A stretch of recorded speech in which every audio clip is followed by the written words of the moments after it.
Vous subissez l'hypersensibilité? Vous voulez savoir ce qui se cache derrière l'hypersensibilité? Et vous souhaitez garder votre clarté, même s'il y a de l'hypersensibilité?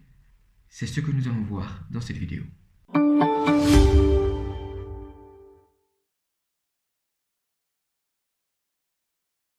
Bonjour et bienvenue dans cette vidéo.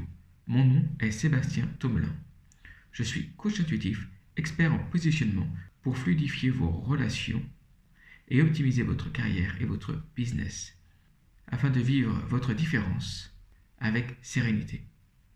Si vous souhaitez en savoir plus sur la manière dont on peut travailler ensemble, je vous invite à réserver un entretien diagnostic gratuit directement sur mon site internet. Dans cette vidéo, nous allons voir les mensonges au sujet de l'hypersensibilité. L'hypersensibilité est un mensonge car il s'agit d'une stratégie d'évitement de la sensibilité. Tout le monde est hypersensible. C'est juste qu'il y a plusieurs stratégies pour utiliser cette hypersensibilité. Il y a en fait ceux qui vont complètement éviter la sensibilité, ce qui va leur permettre d'avoir de la clarté, mais ce qui peut les rendre un peu froids.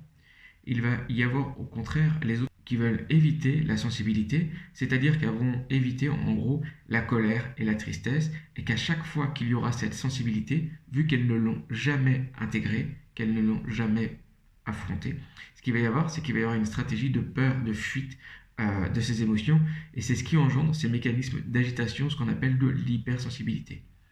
Et donc globalement, l'hypersensibilité, c'est l'autre pièce de l'hyposensibilité. C'est-à-dire que soit on a accès à la sensibilité, soit on la réprime, en fait, pour avoir de la clarté, soit on la fuit, et donc du coup, là, on n'a pas de clarté, et on subit, en fait, les émotions. Globalement, c'est quand on a de l'hypersensibilité, c'est-à-dire qu'on va éviter les émotions. On va éviter certaines émotions, notamment la colère, la tristesse, les émotions qui sont intenses. Ça va nous empêcher d'être face à ces émotions, et ça va engendrer de la lutte. C'est-à-dire que quand on va rencontrer ce type d'émotion, on va chercher à les fuir. Et si c'est une personne qui génère ce type d'émotion, on va chercher à détruire le stimuli, c'est-à-dire cette personne, pour éviter de ressentir cette émotion. Et donc l'hypersensibilité va engendrer de la lutte, va engendrer du conflit. Et donc il y a une différence entre ce que Arnaud Desjardins appelle la sensibilité et la sensiblerie. La sensiblerie, c'est ce que j'ai appelé ici l'hypersensibilité, ce qu'on appelle l'hypersensibilité. C'est de la sensiblerie, c'est de la fuite des émotions, la fuite de la sensibilité. Au contraire, la sensibilité, c'est la capacité à être présent même à des sensations, à des émotions intenses. Et donc, qu'est-ce qui permet d'utiliser l'hypersensibilité? C'est de pouvoir être en présence avec des émotions intenses, avec des sensations intenses. C'est-à-dire que c'est la dimension du masculin. C'est ce que j'appelle l'énergie de la colère, qui permet d'être présent, stable, comme un roc, et d'être présent à la sensation, d'être présent à l'émotion. Il n'y a pas de fuite, et il n'y a pas de tentative de changer l'extérieur pour éviter de ressentir cette sensation.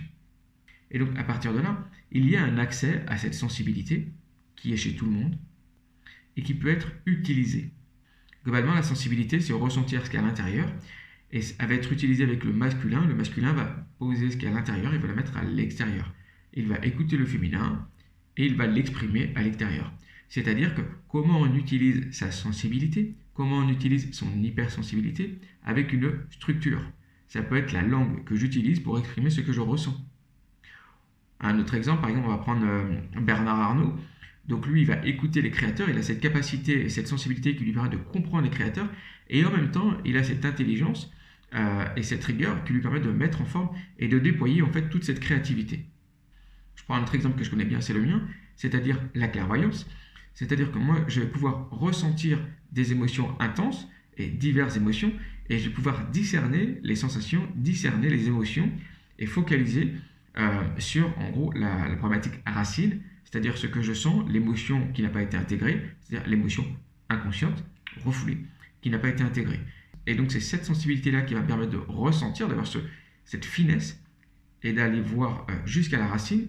Et après, c'est la structure, c'est-à-dire c'est des clés de lecture psycho, neurosciences ou de spiritualité en fonction des gens, pour pouvoir mettre en mots ce que je ressens, pour faire bouger la structure inconsciente et faire passer cette émotion. Donc l'hypersensibilité, comment vous l'utilisez? En ayant une structure, en ayant une capacité à voir ce que c'est, à la ressentir.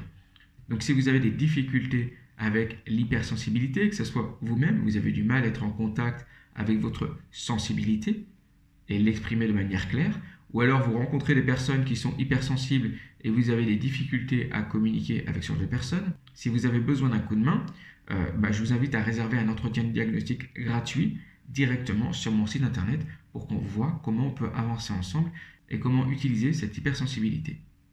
Donc globalement, tout le monde est hypersensible. Il y a des personnes qui vont éviter d'être en contact avec cette sensibilité, soit par la fuite, c'est l'hypersensibilité, soit par la répression, c'est l'hyposensibilité. C'est les deux faces de la même pièce. C'est une incapacité à être en contact avec sa sensibilité. Et le moyen pour accéder à cette sensibilité, c'est une structure. C'est de voir ce qui est et de savoir exprimer ce qui est de manière claire. C'est la capacité à passer de l'intérieur à l'extérieur. Pour réaliser ce qui est à l'intérieur à l'extérieur. Qui peut prendre différentes formes, ça peut être tout simplement s'exprimer, ou alors réaliser des projets, ou créer une entreprise, peu importe, mais c'est toujours une expression de l'intérieur qui va se matérialiser à l'extérieur. Voilà les amis, j'espère que cette vidéo vous a apporté des clés. Si vous avez aimé cette vidéo, n'hésitez pas à mettre un like. Et si vous pensez que cette vidéo peut intéresser d'autres personnes, n'hésitez pas à partager. L'objet, c'est que les gens soient libres. Allez, au revoir.